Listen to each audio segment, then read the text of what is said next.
এখানে অংশগ্রহণ করে বিরোধী দল সাংবিধানিক প্রক্রিয়াকে এবং সংবিধানকে, বিদ্যমান সংবিধানকে স্বীকৃতি জানিয়েছে। আমি অভিনন্দন জানাই বিরোধী দলকে।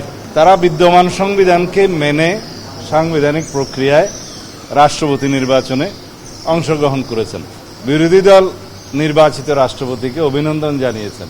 বিরোধী দল থেকে যিনি নির্বাচনে অংশগ্রহণ করেছিলেন ডক্টর অলি আহমদ সাহেব, তিনিও নির্বাচিত প্রার্থীকে অভিনন্দন জানিয়েছেন। এটাই গণতন্ত্রের সৌন্দর্য, এটাই গণতন্ত্রের জন্য শুভ লক্ষণ।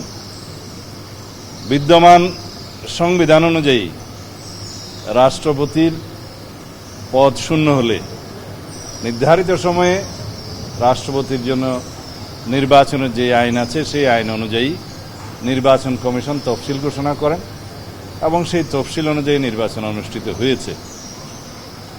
এখানে অংশগ্রহণ করে বিরোধী দল সাংবিধানিক প্রক্রিয়াকে এবং সংবিধানকে, বিদ্যমান সংবিধানকে স্বীকৃতি জানিয়েছে। সেজন্য তাদেরকে অভিনন্দন জানাই।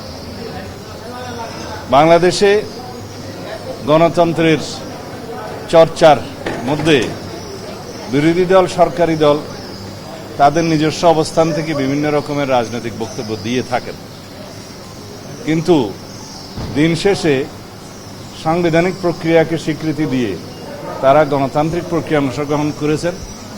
এটাই হচ্ছে গণতন্ত্রের জয়যাত্রা এবং গণতান্ত্রিক প্রক্রিয়াকে স্বীকৃতি দেয়া। এখানে আমি একটা বিষয় বলতে চাই, যদি ৭০ ধারা বিদ্যমান অবস্থায় মেনে নিয়ে বিরোধী দল সাংবিধানিক প্রক্রিয়ায় রাষ্ট্রপতি নির্বাচনে অংশগ্রহণ করে থাকে, তাহলে বিদ্যমান সংবিধান অনুযায়ী সংবিধান সংস্কার পরিষদের যে সদস্যরূপে তারা শপথ নিয়েছেন সেটা সাংবিধানিকভাবে টিকে না, এই স্বীকৃতি তারাই দিলেন। সেজন্য আবার অভিনন্দন জানাই। মহাসচিবের পদে কিভাবে নিযুক্ত হবেন, মনোনীত হবেন, সেটা আমাদের দলের চেয়ারপারসনের বিষয়, স্ট্যান্ডিং কমিটির বিষয়। আর মন্ত্রণালয়ের নিয়োগ এটা প্রধানমন্ত্রীর এখতিয়ার। কয়দিনের মধ্যে হতে পারে এইসব? এটা আমি বলতে পারবো।